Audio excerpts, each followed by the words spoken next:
Olá, meus amados, a paz do Senhor Jesus para todos.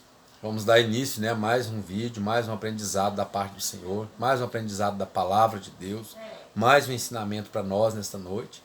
E eu peço a Deus que nos guarda, que nos livra, que nos proteja de todo mal nesse momento. E eu repreendo agora todos os demônios que estão ao nosso derredor, tentando impedir que a palavra do Senhor, que a mensagem do Senhor adentre os nossos corações. Eu repreendo todos os demônios que tentam impedir que Deus fale comigo e fale com você neste momento. Por isso eu peço a Deus que guarde seu lar, guarde sua família, sua vida, sua casa, te proteja, te livra de todo mal. E peço que o Espírito Santo de Deus venha revelar, venha trazer entendimento aos nossos corações. Que esta palavra não seja minha, do pastor Cláudio, mas seja de Deus para nossos corações. Que o Espírito Santo interceda por nós nesta noite. Por isso eu quero convidar você, nesse momento, a estar se inscrevendo nesse canal, deixando aqui, o seu joinha e ativando o sininho, para que nós possamos juntos todos os dias estarmos bem informados da palavra de Deus. E hoje nós vamos ver sobre o Salmo 127, que traz uma explicação, abençoada para nós. Cada versículo é muito rico para nossas vidas, para o nosso aprendizado espiritual. O Salmo 127, ele é um salmo que ensina, que sem Deus todo esforço humano é inútil. Quer seja em pequenas ou em grandes dimensões. Então, esse texto, ele também menciona que Deus cuida e sustenta os seus amados, aqueles que Deus ama, aqueles que têm entendido que só há um Deus, que só Deus tem poder, que só Deus cuida de nós. Então, ele cuida e sustenta dessas pessoas que confiam nele, que acreditam nele, que amam ele, então se tornam amados dele também. Então ele dá aos filhos como herança, que é um presente do Senhor. O Salmo 127, ele diz assim: se o Senhor não edificar a casa, em vão trabalham os que edificam. Se o Senhor não guardar a cidade, em vão vigia a sentinela. Será inútil levantar de madrugada, dormir tarde, comer o pão que conseguiram com tanto esforço. Então, aos seus amados, ele dá enquanto dorme. Então nós não precisamos nos desesperar para alcançar algo de nós mesmos, com o nosso esforço, com a nossa angústia, com a nossa ansiedade. Então, assim, quando nós fazemos isso, nós vamos ficar frustrados. Porque quando nós confiamos no Senhor e trabalhamos confiando que o Senhor é que está nos edificando, está nos conduzindo, que está nos sustentando, a palavra fala que ele dá àqueles que ele ama, ele dá enquanto dorme. Então você está dormindo e o Senhor está suprindo as suas necessidades. Herança do Senhor são os filhos, o fruto do ventre, seu galardão. Então os filhos são frutos, do ventre daqueles que amam a Deus, são galardão, são nossos galardão, são nossos filhos. E ele fala que nossos filhos são como flechas na mão do guerreiro. Assim são, os filhos da sua mocidade. Feliz o homem que enche deles a sua aljava. Não será envergonhado quando enfrentar os seus inimigos no tribunal. Então o Salmo 127, do 1 ao 5, deixa essa mensagem. Então esse é um salmo, que expressa a valiosa sabedoria, nas suas lições. Então uma delas é os esforços e projetos da pessoa, que não tem valor se Deus não fizer com que dê certo. Então Deus, ele precisa estar no controle, ele precisa estar no comando de todas as nossas vidas. Nós precisamos entregar verdadeiramente ao Senhor. Então outras importantes lições, é que os filhos são bênção de Deus para a família. Então Deus te deu filhos como bênção. Não jamais pensa que filho é peso, que filho é despesa, que filho é trabalho. Não, filho é bênção. O Salmo 127, ele foi escrito por Salomão. Então ele é um tipo de cântico, de romagem. Também chamado de cântico de peregrinação, ou salmo de degraus. Estes salmos, eles são assim chamados por quê? Porque eles eram recitados quando os peregrinos iam para Jerusalém. Por ocasião das festas sagradas, como a Páscoa, Pentecostes, ou a festa dos tabernáculos. Jerusalém ela está situada nas regiões montanhosas, né? Assim, durante as romagens, ou seja, as romarias, os fiéis judeus cantavam esses salmos nas subidas e em todo o percurso da viagem até o templo, né? Os salmos de 120 a 134 compreendem esses cânticos de peregrinação. Então, o Salmo 127:1, né, ele nos mostra que com Deus os nossos esforços produzem um bom resultado. O Salmo 127:1 fala: se o Senhor não edificar a casa, em vão trabalham os que edificam. Se o Senhor não guardar a cidade, em vão vigia a sentinela. O que esse versículo quer nos dizer? Esse verso ensina que uma condição, esse verso inicia com uma condição: se o Senhor, né, não edificar. O que significa que se Deus não estiver no comando, que sem Deus nada será bem sucedido. Então essa ideia nos faz lembrar de inúmeras ocasiões na Bíblia, né, que nós lemos, podemos observar, em que Deus ele agiu e por isso os seus filhos prosperaram. E em outras ocasiões nós podemos ver que quando ele não agiu, né, aí os planos humanos foram frustrados, não deram certo. Então, da mesma maneira, se ele não edificar ou não guardar a nossa casa, né, quando Deus não faz ou não quer fazer nas nossas vidas, ninguém consegue demovê-lo do seu propósito soberano. Um bom exemplo disso é a história da Torre de Babel. A intenção daquela construção não coincidia, né, com a vontade de Deus. Por isso, os homens não conseguiram finalizá-la. Eles começaram, iniciaram ali com suas próprias forças, com sua própria inteligência, mas Deus ele não permitiu que fosse até o fim, né? Então, o que é edificar a casa? Então, essa expressão ela está associada à ideia de construção, ou seja, edificar é o mesmo que construir. Toda obra é uma elaboração da vontade, né, e propósito humano, ou seja, a gente tem vontade de construir, nós temos o propósito de construir nossa casa, né? Então aí nós utilizamos planejamento, nós planejamos, nós investimos, né? Nós temos criatividade, vem a força física, né? A mão de obra, o esforço intelectual, o empenho, recursos materiais, etc. Então muitas coisas envolvem uma construção. Então aqui o salmista ele poderia estar se referindo à construção do templo, né? Ou da sua própria casa, palácio, ou a construção de Jerusalém. Então, em qualquer dos casos, como em qualquer alvo das nossas vidas, precisamos de ter Deus presente. Amém? Trabalhar sozinho, sem considerar a vontade do Senhor, é ser imprudente. Então, assim, negar, dar ouvido à palavra de só te deixará cansado, né? Se você der ouvido somente a sua palavra, você não obedecer, não trilhar esse caminho da verdade, esse caminho que edifica, que transforma, então você ficará cansado. Sozinho você se cansa, mas com Jesus você tem força, você tem vigor, você consegue prosperar, né? Então você precisa construir, fazer uma construção sólida e não construir um castelo de areia com suas próprias forças, né? Com a minha própria força eu apenas vou construir um castelo que vem o vento, sopra e tudo é destruído. Mas quando nós temos a força do Senhor, né? Então nós não temos frustrações. A palavra fala quando nós confiamos em Deus, quando nós edificamos qualquer construção, qualquer projeto, qualquer plano com o Senhor, em Deus, né?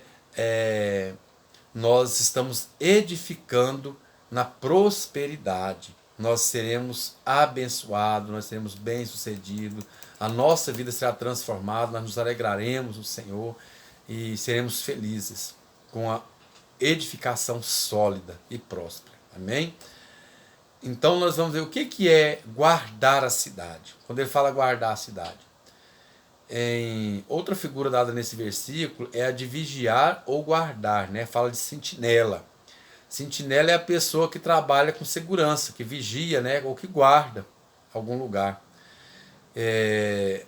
Numa posição estratégica, né? O vigilante ele ficava sobre uma muralha ou torre, em estado de alerta e atenção, observando para guardar, né, uma cidade ou povoado. Ou seja, ele ficava ali observando e ninguém entrava, ninguém saía sem que ele visse.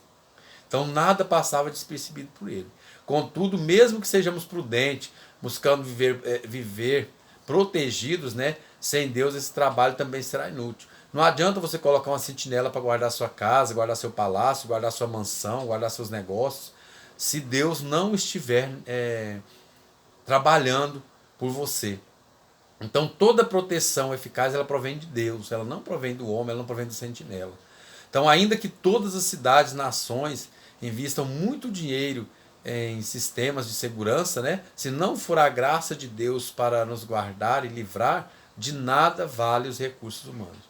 Então nós precisamos entender essa mensagem do Salmo 127, que Deus está nos mostrando, né, que sem Ele nada nós podemos fazer. No 2, no 127:2, ele fala da inutilidade de trabalhar sozinho, né, sem Deus. Ele fala que será inútil levantar de madrugada, dormir tarde, comer o pão que conseguiram com tanto esforço. Então aos seus amados ele o dá enquanto dorme. Você pensa, eu vou trabalhar, vou lutar, vou batalhar, vou trabalhar dia e noite, mesmo que eu canso, mesmo que eu fique esgotado, mas eu vou conseguir algo. Ele fala que tudo isso, se você não tiver na direção de Deus, não tiver com as mãos de Deus estendido sobre você, trabalhando por você, não resolve nada, porque quando Deus quer agir, você pode estar dormindo, e Deus ele age, Deus ele te dá enquanto você dorme. Então a primeira parte desse versículo aponta na mesma verdade, né? Dita nos outros termos. Será inútil a observação por recursos, né, materiais, deixando Deus de lado. Então é isso que ele quer dizer. Deus tem que estar no centro de tudo que nós fizermos. Bem, é legítimo, né, que todos tenhamos necessidades reais de segurança física. Isso é a realidade. Nós precisamos de segurança, nós precisamos de alimentação, nós precisamos de abrigo, né? Nós precisamos de conforto. O ser humano precisa de conforto. Contudo, Deus não nos criou para estar obcecados, né, com essas coisas. É o que nós precisamos, mas nós também não podemos morrer por essas coisas. Nós não estamos morrendo por falta dessas coisas. Então ele ensina que nós devemos estar satisfeitos com Cristo, com o que Deus tem para nós. Todo o resto é secundário, né? E ele também dá. Então tudo que você busca de Deus, você alcança. E tudo que você necessita, Deus acrescenta quando você confia, quando você entrega. Levantar de madrugada, dormir tarde, comer o pão de fadiga, né? É o que ele está falando aqui. Então esse é o quadro, né? Vida de esforço desordenado. Então, na carreira, cheia de ambição, né? Trabalhar muito para comprar, pagar as dívidas, né? E ficar desenfreado, sem direção, sem saber o que faz, e trabalhando dia e noite, investindo, né? Numa compulsão consumista. Isso, o que nos traz? Isso será como estarmos correndo para o abismo, né? Será que estamos também pintados nessa descrição, né, de pagar dívidas, de correr, de batalhar, de comprar? Será que nós encaixamos aqui, né, nessa ambição desenfreada? Então, e isso é isso que te motiva, é isso que te inspira? Trabalhar para ter mais e mais? Então, se for isso que está inspirando, a Bíblia não nos ensina assim. A Bíblia, ela fala o contrário, né? Que não adianta estar ansioso com casa, segurança, trabalho, comida, acordar de madrugada, ir dormir tarde, nada, né? Eles falam que nada disso. irá satisfazer nossa maior necessidade. Porque a nossa maior necessidade é buscar e amar a Deus em primeiro lugar. Então, se nós não estivermos buscando e amando a Deus em primeiro lugar, nada vai satisfazer as nossas necessidades. Nós primeiro precisamos estar bem com Deus. Deus é em primeiro lugar. Quando nós fazemos isso, né, Ele nos ajuda a ser equilibrados em todas as outras coisas, em toda a nossa vida. No decorrer da nossa vida nós teremos equilíbrio, paciência, perseverança, prosperidade, né? Então, com isso, não estamos nos alienando, né, do mundo, nem fugindo da responsabilidade de trabalhar, de desenvolver nossas habilidades, né, inteligência e competências, para ser mais úteis e bem-sucedidos. Então, o fato é que quando nós amamos a Deus e buscamos, nós podemos ressignificar, né, a vida. Então, a nossa vida passa a ter um novo significado. Aí o que significa a vida para mim e para você muitas vezes? Ambição, correr atrás, conquista, trabalho, dinheiro, fama, recursos, bens materiais, né? Então nós entendemos que o trabalho é importante, mas quando nós temos Deus, nós aprendemos também a descansar nele, entendeu? Por isso que nós não devemos de parar de trabalhar, mas trabalhar com o Senhor, no Senhor e para o Senhor. Trabalhar tem muito valor, a palavra mesmo fala, né? Deus falou para Adão, do suor do seu rosto viverás. Então nós vivemos do suor do nosso rosto. Mas não é um fim, não é você morrer de trabalhar, né? O trabalho, ele é um meio de glorificarmos a Deus e de abençoar as nossas vidas, de Deus abençoar nossas vidas. Ele abençoa-nos através do nosso trabalho. Então lembre-se, em todo objetivo, nós dependemos de Deus, né, para suprir as nossas necessidades. E todos os objetivos nós dependemos de Deus também para suprir a necessidade dos outros, para assim nós realizar os nossos sonhos. Então, seja você fazendo para você, seja você fazendo para os outros, todo o tempo nós dependemos de Deus. Como que Deus dá bênção aos seus amados, né? A palavra diz que Deus ele simplesmente dá. Parece ilógico, né? Mas o texto ele não diz que Deus exige que nós sejamos viciados em trabalho, né? Para receber dele algo bom, não precisa você se matar de trabalhar. Então, se você ama a Deus, se você confia em Deus, certamente você tem uma vida equilibrada, né? Trabalha e tem os períodos necessários de descanso para usufruir também dos frutos que Deus te concede, né? Então não é só trabalhar, você precisa usufruir. Deus não agrada só de trabalhar. Deus ele quer que você descanse, ele quer que você medite, ele quer que você ore, ele quer que você refrigere a sua alma. E você confia nele, você creia, né, que quem supre todas as suas necessidades é ele. Então você não precisa fazer tudo ao mesmo tempo e nem você conseguirá fazer, né, nada bem feito se você quiser fazer tudo ao mesmo tempo.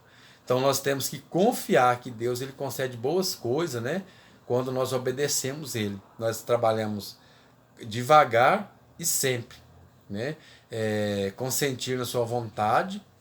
Nós temos que consentir na vontade de Deus para até mesmo, né, na orientação da palavra sobre descansar. Nós precisamos também descansar, porque o homem ele foi feito para trabalhar e para descansar. Então, compreendendo o que significa enquanto dorme, né? Vamos ver o que significa enquanto dorme. Esse pormenor é muito interessante, né? Deus dá enquanto os amados descansam. Então, dormir significa descansar. Não é durante a jornada de trabalho, né, hora extra e etc., que você vai alcançar algo de Deus, né? Ele não exige nada em troca. Na sua bondade infinita, né, o Pai Celestial ele dá. Ele não exige barganhas, votos ou desafios, né, infundados. Ele apenas, você confia nele e ele te dá. Então aqui o foco está em Deus né, que dá, um Deus que Ele te dá. Todo o tempo Deus tem para te dar.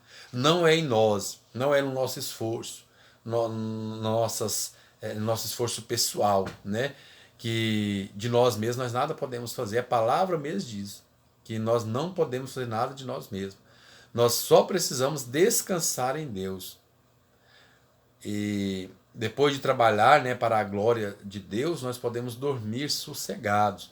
Deus ele simplesmente dá aos seus o que eles necessitam enquanto descansam. Então dormir é uma bênção que muitos negligenciam, né, ou já nem conseguem mais desfrutar. Né? Às vezes a pessoa trabalha tanto, tão preocupada com o trabalho, que não consegue mais dormir, não consegue mais descansar. Então, recordemos do sono do Salvador no barco, né? Quando a tempestade estava ali quase afundando um barco, Jesus estava ali descansando. Então era improvável que qualquer pessoa ansiosa conseguisse descansar naquelas condições, mas Jesus estava descansando. Então, enquanto os discípulos estavam ali desesperados, né, com a tempestade, com as ondas do mar contra o barco, Jesus ele simplesmente dormia. Então ele confiava, né, no Deus que guardava e que protegia ele. Então peça a Deus que lhe ajude a descansar nos cuidados dele, né? Mesmo em meio à dificuldade, mesmo em meio à tempestade, que nós possamos descansar no Senhor. O Salmo 127, 3, ele fala que os filhos são heranças dadas pelo Senhor. Então nós poder gerar uma vida, né, e ter a oportunidade de cuidar e mantê-lo é um presente de Deus. Então isso é que é herança, que significa herança, né, que Deus fala para cada um de nós. É um patrimônio nosso, é um bem, é um legado, né, uma sucessão deixado pelos antepassados. Então o Senhor, além de conceder sustento material aos seus amados, ele continua a demonstrar o seu cuidado, né, com essas doações. Ele nos dá filho como herança. Mas o que significa galardão? Galardão é o mesmo que recompensa, doação, gratificação, né, ou homenagem. Então os filhos são assim. Primeiramente são gerados por Deus e depois dados, né, por Ele como um presente aos pais. Não somente os gerados fisicamente, como também os adotados, né, ou os filhos gerados espiritualmente. Todos os filhos são galardões de Deus. Então por isso, não encare os seus filhos como um problema na sua vida. Independentemente, né, de quando e como eles chegam na família, os filhos são uma bênção do Senhor. Ame, cuide bem deles, porque isso é uma dádiva preciosa de Deus. Amém? Então vamos terminar, né, a nossa reflexão. Vamos encerrar hoje. Eu encerro com essa palavra, com essa mensagem e deixando aqui para você esta oração que nós vamos fazer agora, para que Deus venha te proteger, venha te guardar, venha te dar sabedoria e que você possa compreender e entender essa palavra, para que você venha crescer na graça, no conhecimento diante de Deus e que todo obstáculo, toda barreira seja lançado por terra na sua vida, que você cresça, que você descanse no Senhor, que você entregue ao Senhor a sua vida e confie no Senhor. Não é trabalhar que vai fazer você ser bem-sucedido. É você descansar no Senhor. É isso que vai te trazer herança, bênção, providência, porque você não pode providenciar nada na sua vida, mas Deus pode, né, usar você como instrumento, como canal de bênção para trazer providência para a sua vida, para o seu lar, para a sua família, até mesmo quando você está dormindo. Amém? Pai, obrigado por esta oportunidade, obrigado pelos seus filhos que estão assistindo, ó Pai, esse vídeo. Obrigado por esta palavra, por esta mensagem maravilhosa vinda do trono da graça do Senhor. Obrigado pelas nossas vidas, ó Pai. Nós descansamos agora no Senhor, nós entregamos todo o nosso ser ao Senhor e pedimos, Pai, faça de nós instrumentos, canais de bênção, adoradores do Senhor. Dai-nos descanso, refrigério, paz, alegria, amor. Em nome de Jesus, nós te pedimos, Pai, para que o mal não venha nos alcançar, para que as aflições deste mundo não venham nos sufocar, que nós possamos ter o bom ânimo que vem do Senhor, para vencer todas as aflições e deitarmos no nosso travesseiro, descansarmos no Senhor, enquanto dormimos, que nós possamos receber as tuas bênçãos sem medida que o Senhor tem para nós. O Senhor é o Deus do ouro e da prata. O Senhor é o Deus da providência. Por isso, Pai, eu confio que o Senhor nos entregará tudo aquilo que nós precisamos, que nós necessitamos. Pai, em nome de Jesus, eu recebo todas as providências do Senhor na minha vida e declaro a providência divina sobre a vida de todos aqueles que estão nos assistindo, que está ouvindo essa mensagem, que está confiando juntamente comigo no Senhor. Que os Salmos de número 127 venha fazer uma grande mudança nas nossas vidas, que essa palavra seja uma mensagem do trono para as nossas vidas, nos edificando, transformando e nos fortalecendo no Senhor, em nome de Jesus. Amém.